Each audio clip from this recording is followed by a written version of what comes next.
François-Xavier Bellamy, député européen LR. Bonjour François-Xavier Bellamy. Bonjour. Aujourd'hui, Emmanuel Macron organise à Paris une réunion des principaux dirigeants européens pour des discussions, je cite, sur la sécurité européenne et l'Ukraine. Ça intervient au moment où on le sait, où les États-Unis envisagent des discussions avec la Russie sans les Européens. Vous qui êtes député européen, est-ce que vous soutenez cette initiative du président français ? Oui, bien sûr, il faut que l'Europe parle de sa propre sécurité. La vérité, c'est qu'aujourd'hui, le continent européen est spectateur de son destin. Et la décision qui va intervenir sur la fin de la guerre en Ukraine, elle est en train de se discuter entre deux puissances qui ne sont pas européennes. Pourtant, ce qui se joue est fondamental pour notre sécurité à nous aussi.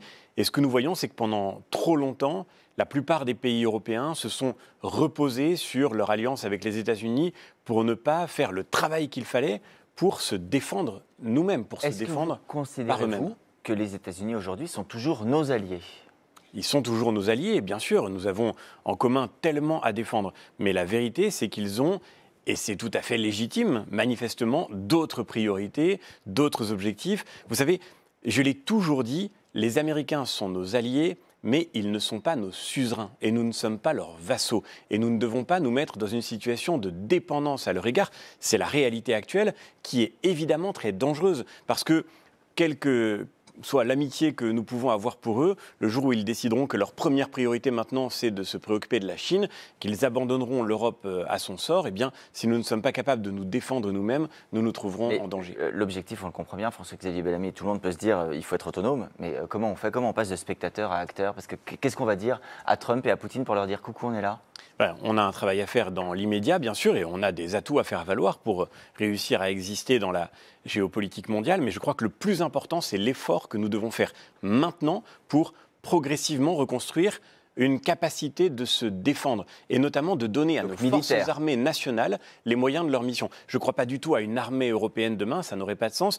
En revanche, ce qui compte, c'est qu'on puisse reconstruire une industrie de défense dans nos pays qui permette d'équiper nos forces armées. L'année dernière, juste un chiffre, l'Europe a acheté 78% de ses armements à l'extérieur de l'Europe. C'est vous dire la dépendance dans laquelle nous sommes.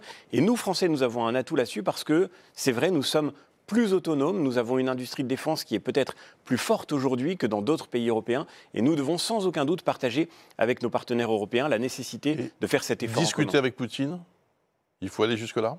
Après, aujourd'hui, Trump le fait. La vérité, c'est que Poutine ne se préoccupe même pas des Européens. C'est ça la vérité. Oui, mais est-ce que ce n'est pas justement le rôle des Européens aujourd'hui d'essayer de reprendre le contact, de renouer un dialogue avec lui ? À la condition absolue de tout échange, la diplomatie c'est fait pour parler, même avec des gens avec qui vous n'êtes pas d'accord, mais la condition, en l'occurrence, c'est de sortir de cette situation de faiblesse dans laquelle l'Europe se trouve. Parce que sinon, ce sera nécessairement pour reculer. Et la Russie de Vladimir Poutine, aujourd'hui, est clairement une puissance hostile aux pays européens, y compris d'ailleurs en particulier à la France. Un autre sujet qui vous concerne, François-Xavier Bellamy, mais pour votre parti cette fois-ci, un bureau politique a lieu ce soir, puisque deux candidats se sont déclarés à la présidence des Républicains, Bruno Retailleau et Laurent Wauquiez. Vous soutenez Bruno Retailleau, pourquoi pas Laurent Wauquiez ? Je soutiens Bruno Retailleau parce que depuis des années, je me suis engagé à ses côtés. Dans la dernière élection interne, déjà, j'avais soutenu Bruno Retailleau. Ma conviction profonde... Laurent Wauquiez, vous avez soutenu pour les européennes dès 2019. Mais vous savez, on est dans une élection interne. Il n'y a pas d'ennemis dans une élection interne. Et Laurent Wauquiez a évidemment de très grandes qualités. Et mon soutien pour Bruno Retailleau n'est en rien dirigé contre Laurent Wauquiez. Simplement, c'est un moment où, dans une compétition interne, chacun de ceux qui le souhaitent est invité à proposer son projet pour notre famille politique. On a un immense travail à faire et je pense que c'est ça qui compte pour les Français, c'est de retrouver une vie démocratique digne de ce nom. Et vous savez, on ne s'engage pas pour un parti, d'abord pour un parti, mais d'abord pour le pays. C'est ça qui compte pour nous, reconstruire la droite en France pour pouvoir demain relever le pays. Pour le pays, vous avez entendu ce que dit Laurent Wauquiez. Il dit Bruno Retailleau, il a déjà fort à faire pour le pays puisqu'il est ministre de l'Intérieur. Il dit on ne peut pas faire deux choses en même temps. Bruno Retailleau dit je pourrais faire campagne. S'il est élu, il restera ministre malgré tout. Bien sûr, mais d'autres l'ont fait avant lui. Le Premier ministre est président d'un parti, il est président du MoDem. Laurent Wauquiez, lui aussi, il a un rôle très important. Il est le patron de nos députés à l'Assemblée nationale dans un moment qui est déterminant.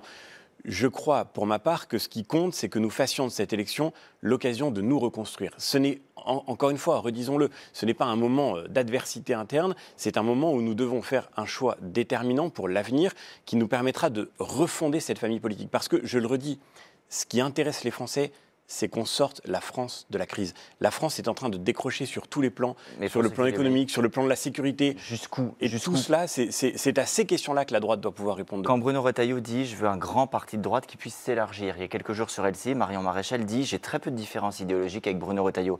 Est-ce que c'est cette droite-là que vous souhaitez? Est-ce que c'est cet élargissement-là que vous souhaitez? Ça m'amuse d'entendre Marion Maréchal dire ça parce que pendant toute la campagne européenne, elle a en permanence expliqué à quel point elle se trouvait opposée à nous. La vérité, c'est, je vais vous dire, nous, on ne doit pas se définir par rapport à d'autres formations politiques. Nous sommes Non, mais est-ce que vous la ouvrez famille politique les portes et les fenêtres pour que d'autres vous rejoignent? Est-ce que Marion tout. Maréchal, Sarah Knafo, Éric Zemmour sont les bienvenus, par exemple? Mais on ouvrira ce parti à tous les électeurs qui sont aujourd'hui en détresse parce qu'ils ne trouvent pas de solution pour préparer l'alternance dont ce pays a tellement besoin.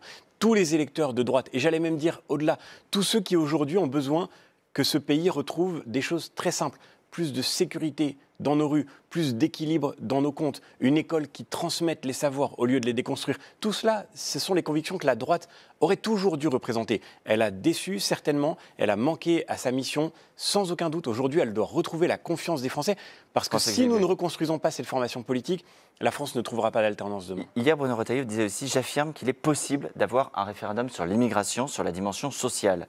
Il y a une forme de défi qui est lancé à Emmanuel Macron. Chiche, allez-y.